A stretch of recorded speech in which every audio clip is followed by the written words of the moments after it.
حضور نے فرمایا اللہ اس شخص کے چہرے کو تر و تازہ رکھے جس نے میرے سے کوئی حدیث سنی، پھر جیسے سنی اس کو ویسے آگے پہنچا دیا۔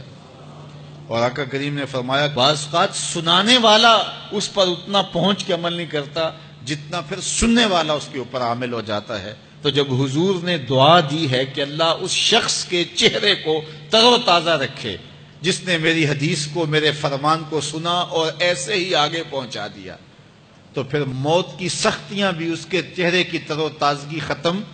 نہیں کر سکتی، پھر قبر کے لمحے بھی اس کے چہرے کی تر و تازگی کو ختم نہیں کر سکتے۔ حشر کے دن لوگوں کے چہرے مرجھائے ہوں گے، جس کو رسول اللہ کی دعا ہے اس کا چہرہ اس دن بھی تر و تازہ ہو۔ تو حضور علیہ الصلوۃ والسلام کے فرامین کو سننا، دیکھیے جو تفصیلی علوم ہیں ان کو حاصل کرنا، سیکھنا، یہ ہر ایک کے لیے فرض نہیں ہے، لیکن جو ضروریات دین ہیں ان کو سیکھنا یہ فرض عین ہے، یہ ہر ایک کے اوپر فرض ہے۔ اگر کوئی نہیں سیکھتا تو وہ گناہ گار ہے، اور اس میں نماز کے مسائل ہیں، روزے کے مسائل ہیں، حج کے مسائل ہیں، زکوٰۃ کے مسائل ہیں، اگر کاروبار کرتا ہے تو بیع و شراء کے مسائل ہیں، اور کفر اسلام کی ضروری باتیں ہیں کہ کفر کیا ہے، اسلام کیا ہے۔ تو یہ ساری ضروری چیزیں جو ہیں ایمانیات سے جو تعلق رکھتی ہیں، ان کا سیکھنا جو ہے ضروری علوم کا، یہ ہر ایک کے اوپر فرض ہے۔ تو اس لیے آپ لوگ اپنا وقت کچھ نکال کر کے جو ہے وہ اس کے لیے صرف کریں، اور ضروریات دین سیکھنے کے لیے کچھ فرصت کے لمحے نکالیں۔ لوگ کتنے طویل ڈپلومے کرتے ہیں، کاروبار سیکھتے ہیں، کن کن علوم میں مہارت ہے جو ہمارے لیے بالکل غیر ضروری ہے۔ کسی نوجوان کے پاس بیٹھ جاؤ نا تو وہ تمہیں بتائے گا کہ کس کرکٹر نے کس میچ میں کتنے سکور کیے تھے، لوگوں کی یہاں تک معلومات ہیں،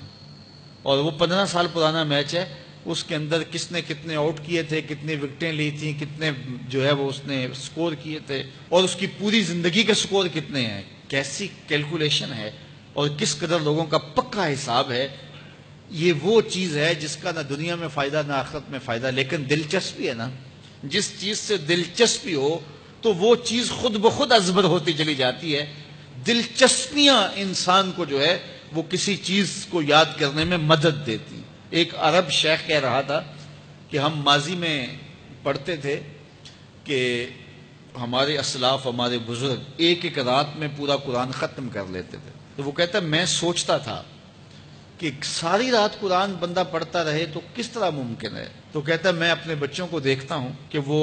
جو ہے وہ موبائل کے ساتھ لگے رہتے ہیں، اور فجر کی اذان ہو جاتی ہے تو وہ تب چونکتے اچھا رات گزر گئی۔ تو میں کہتا ہوں نوجوان کی دلچسپیاں کچھ اور ہیں، اور وہ بھی اس شغف کی وجہ سے ایسا کھبا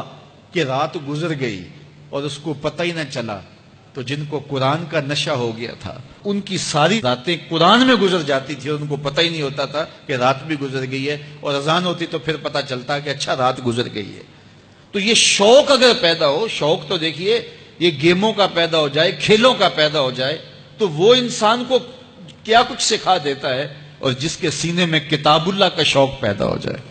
تو پھر کیوں نہ اس کے سینے کے اندر جو ہے وہ طلب کتاب اللہ کی تلاوت کی پیدا ہوگی۔ تو اپنے سینوں میں علم حاصل کرنے کا شوق پیدا کرو، علم سیکھو، اپنی نسلوں کو سکھاؤ، اپنی اولادوں کو دین سکھاؤ، اپنی اولادوں کو نماز کا خوگر اور عادی بناؤ، ان کو کھینچ کھینچ کے نماز کی طرف لے جاؤ، یہ عادی بن جائیں نماز کے، تاکہ بعد از انتقال دعاؤں کے سلسلے جاری رہیں۔